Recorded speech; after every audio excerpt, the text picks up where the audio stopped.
अस्सलामु अलैकुम वरहमतुल्लाहि वबरकातुहू। अल्हम्दुलिल्लाह वस्सलातु वस्सलामु अला रसूलिल्लाह व अला आलिहि व अस्हाबिहि अजमाइन। अल्हम्दुलिल्लाह इस बार 1500 साला जश्न ईद मिलादुन्नबी सल्लल्लाहु अलैहि वसल्लम के मुबारक मौके पर हमारी ये ख्वाहिश थी, और सिर्फ़ हमारी ही नहीं बल्कि पूरी दुनिया के अंदर अल्हम्दुलिल्लाह हुजूर के आशिक जहाँ जहाँ मौजूद हैं वो अपने तौर पर जश्न की तैयारियाँ कर रहे हैं। हमारे दिल में भी ये ख्वाहिश थी कि हुजूर के 1500 साला जश्न के मौके पर हुजूर की सीरत मुबारका के हवाले से कुछ किया जाए। अहबाब और उलमाए अहले सुन्नत के मशवरे के साथ ये कदम उठाया गया कि हुजूर की सीरत पर तकरीरी, तहरीरी और नातो मनक़बत का एक बेहतरीन इनामी मुकाबला किया जाए, जिसमें हम मदारिस इस्लामिया के तलबा को भी इनवाइट करें, उन्हें दावत पेश करें और अवाम अहले सुन्नत के लिए भी उसमें कंपटीशन में हिस्सा लेने का जो है एक मौका हो। अल्हम्दुलिल्लाह उसी के तहत तमाम तर तैयारियाँ हुई, अवाम तक भी एक पैगाम पहुँचाया गया और मदारिस इस्लामिया तक भी हमने वहाँ के ज़िम्मेदारान तक दावत अल्हम्दुलिल्लाह पहुँचाई है राजस्थान लेवल पर। तो हमारी टीम के पास मदरसे के कुछ तलबा ने कॉल और मैसेज के ज़रिए ये थोड़ा सा जानने की कोशिश की कि किस तरह एग्ज़ाम होगा, किस तरह होगा, सारी चीज़ें। चूँकि लामोहल्ला तलबा हैं तो एक चीज़ का कहीं ना कहीं क्या है कि जहन पर लोड तो होता ही है, कहीं ना कहीं जहन में थोड़ा सा खौफ होता है कि वहाँ दूसरे लोग भी रहेंगे, हमसे अच्छे तलबा भी हो सकते हैं, उलमा इकराम भी वहाँ मौजूद होंगे, किस तरह का अंदाज़ होगा। तो लामोहल्ला बहुत सारी चीज़ें इंसान के जहन में रहती हैं, इसीलिए इस चीज़ की मैं वजाहत करने के लिए हाज़िर हूँ।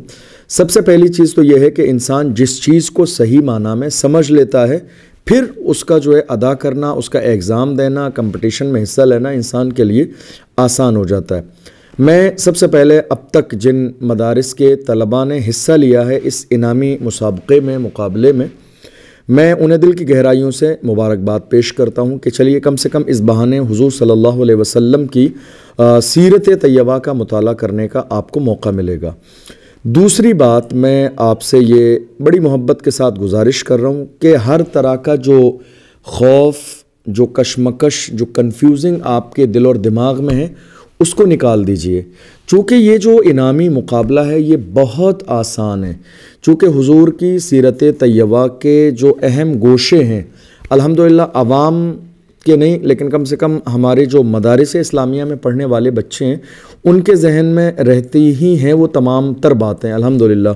जैसे हुजूर की पैदाइश है, ऐलान नबुव्वत है, हिजरत का मौका है, फ़तह मक्का है, सुलह हुदैबिया है, हुजूर का विसाल है, हज्जतुल वदा की अहम हिकमतें और नसीहतें। तो ये जो अहम गोशे हुजूर की सीरत के हमारे मदारिस इस्लामिया के तलबा के जहन में रहते हैं, तो उनके लिए कोई बहुत मुश्किल बात नहीं है। इसलिए सबसे पहले बड़ी मोहब्बत के साथ मैं अपने तमाम मदारिस के तलबा से कहूँगा कि बिल्कुल ईजी हो जाइए, आप बिल्कुल मुतमईन हो जाइए, हर तरह का डर, खौफ अपने सीने से निकाल दीजिए। कोई घबराने वाली बात नहीं है, कोई परेशान होने वाली बात नहीं है। आप आका की सीरत का मुताला कर रहे हैं, आप आका की सीरत को लोगों के सामने बयान करेंगे, इंशाअल्लाह मदीने शरीफ से मुझे, आपको, हम सबको इंशाअल्लाह फैज़ान मिलेगा। दूसरी बात यह है कि चूँकि जैसा कि आप सब जानते हैं मेरा भी अपना एक कह लीजिए कि फ़ील्ड है तकरीर करने का। बचपन से हमें हमारे बुज़ुर्गों ने, हमारे असातिज़ा ने जो नसीहत की इस हवाले से वो ये थी कि जब आप मिंबर पे खड़े हों तो अब आप ये मत देखिए कौन बैठा है और कौन क्या है, बल्कि आप थोड़ी सी हिम्मत जुटा के बेहतर अंदाज में आप जो है उसको पेश करने की कोशिश कीजिए। तो मुझे लगता है कि इंशाअल्लाह आपको किसी भी तरह घबराने की ज़रूरत नहीं है। आप हमारे अपने हैं, हम आपके अपने हैं और हमारे अपने उलमा इकराम इंशाअल्लाह वहाँ मौजूद रहेंगे जो बड़ी मोहब्बतों के साथ आपको नवाजेंगे। मैं यहाँ एक बेसिक बात आपको बता दूँ कि इन सारी चीज़ों से हमारा मकसद क्या है। हमने आपको इनवाइट किया, हमने आपके लिए ये एहतमाम किया, हमारा मकसद क्या है। हमारा मकसद ये है कि हमारे मदारिस के अंदर जो बासलाहियत तलबा हैं, जिनकी सलाहियतें उजागर नहीं हो पाती हैं, हमारी कोशिश ये है कि उनकी सलाहियतें कम से कम इनामी मुकाबले और मुसाबक़े के ज़रिए जो है उजागर हों और उनकी सलाहियतों को ज़्यादा से ज़्यादा निखारा जा सके और उन पर भरपूर तवज्जो दी जा सके और ये अंदाज़ा किया जा सके कि हमारे किन तलबा के अंदर क्या क्या सलाहियतें हैं और उनको उसी फील्ड में जो है दाखिल किया जा सके। तो हमारी नीयत सिर्फ इतनी है, इसलिए आप परेशान ना हो, आप अपने मौजू की तैयारी के साथ तशरीफ़ लाइए।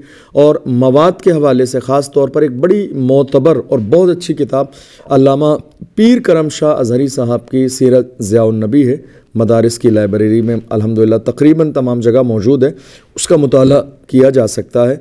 ख़साइस कुबरा अल्लामा जलालुद्दीन सुयूती की, उसका मुताला किया जा सकता है। और दीगर कुछ कुतुब और भी हैं, मदारिजुन नबुव्वा है, मारिजुन नबुव्वा है, इसके अलावा और भी कई किताबें सीरत के हवाले से हर जगह मौजूद होती हैं। इन कुतुब का मुताला किया जा सकता है। इंशाअल्लाह इसमें जो भी आपके मौज़ूआत हैं वो पूरी तफसील आपको वहाँ मिल जाएगी, इसलिए कि ये जो भी मौज़ूआत हैं वो सरकार दो आलम सल्लल्लाहु अलैहि वसल्लम की सीरत के हवाले से हैं। मशवरा ये किया गया है कि तकरीबन 7 से 8 मिनट का वक्त एक तकरीर करने वाले को दिया जाएगा और 10 मिनट के अंदर अंदर अपनी बात को मुकम्मल पेश करना है। उसका खूबसूरत अंदाज़ ये भी होता है कि हम जो है कोशिश ये करें कि हमारा खुतबा मुख्तसर हो ताकि उसमें बहुत ज़्यादा वक्त ना लगे। उसके बाद हम जिस मौजू को बयान करने वाले हैं उस मौजू के हवाले से अगर आप थोड़ी सी मज़ीद मेहनत करें तो अशार को भी शामिल कर सकते हैं। जैसे हुज़ूर आला हज़रत के अशार ले सकते हैं, हुज़ूर मुफ्ती आज़म हिंद के अशार ले सकते हैं, उस्ताज़े ज़मन के अशार ले सकते हैं, आप हुज़ूर ताजुश्शरिया के अशार ले सकते हैं, बेदम शाह वारसी के अशार ले सकते हैं। और इस तरह से दीगर जो अहले सुन्नत के मोतबर लोग हैं लिखने वाले, उनके अशार भी अपनी तकरीर में मौजू की मुनासिबत से शामिल कर सकते हैं। तो किसी भी तरह कोई घबराने वाली बात नहीं है, परेशान होने वाली बात नहीं है, बिल्कुल मुतमईन रहें। और आप इंशाअल्लाह एक दिन पहले तशरीफ़ लाएंगे, आपके क़याम और आपके ताम का इंतज़ाम माकूल रहेगा। सुबह में इंशाअल्लाह नमाज फ़ज्र के बाद नाश्ते का भी इंतज़ाम रहेगा और उसके बाद इंशाअल्लाह बेहतरीन अंदाज़ में शहर के और दीगर उलमा इकराम की मौजूदगी में बड़ी इज़्ज़त के साथ, पूरे मान सम्मान के साथ और पूरा आपका ख्याल रखते हुए इंशाअल्लाह आपको आपकी सलाहियतों को दिखाने का मौका दिया जाएगा। तो इसलिए मुतमईन रहिए, भरपूर तैयारी के साथ आप तशरीफ़ लाइए। आप तशरीफ़ ला रहे हैं, हम दिल की गहराइयों से आपका इस्तकबाल करते हैं और आपके लिए दुआ गो हैं परवरदिगार आलम आपको अपने महबूब सल्लल्लाहु अलैहि वसल्लम का सदका अता फ़रमाए। मज़ीद इसके हवाले से कोई भी चीज़ अगर आपके जहन में होगी तो हमारी इंतज़ामिया कमेटी की तरफ से जो आप तक नंबर पहुँचाए गए हैं, फ़ोन नंबर, वो उलमा इकराम के हैं। इसीलिए कि मदारिस के तलबा उलमा से इस मौजू के हवाले से या दीगर किसी भी चीज़ के हवाले से अगर तफसीली मालूमात हासिल करना चाहें तो हासिल कर सकते हैं। तो आपसे जिन लोगों का रब्ता हो रहा है वो भी उलमा इकराम है और उलमा इकराम का ही नंबर मदरसे के तलबा तक पहुंचाया गया है। इसलिए मुझे उम्मीद है कि कोई भी गलतफहमी आपके दिमाग में या कन्फ्यूजिंग आपके दिमाग में कोई शक और कोई शुबा बाकी नहीं रहेगा। मज़ीद ये है कि अगर आपको किसी भी चीज़ की जानकारी लेनी होगी, कोई भी चीज़ जाननी होगी तो नंबर दे दिए गए हैं, आप उन पर रब्ता कर लेंगे तो इंशाअल्लाह तमाम तर तफसीलात आपके सामने पेश कर दी जाएंगी। अल्लाह की बारगाह में दुआ है हमारे जो नौजवान उलमा मदारिस में तैयारी कर रहे हैं आका की सीरत को बयान करने के लिए, अल्लाह उन सब को आने वाली साल में मदीने शरीफ की हाज़िरी नसीब फ़रमाए और हम सब को आका का सदका अता फ़रमाए। वस्सलामु अलैकुम व रहमतुल्लाहि व बरकातुहू।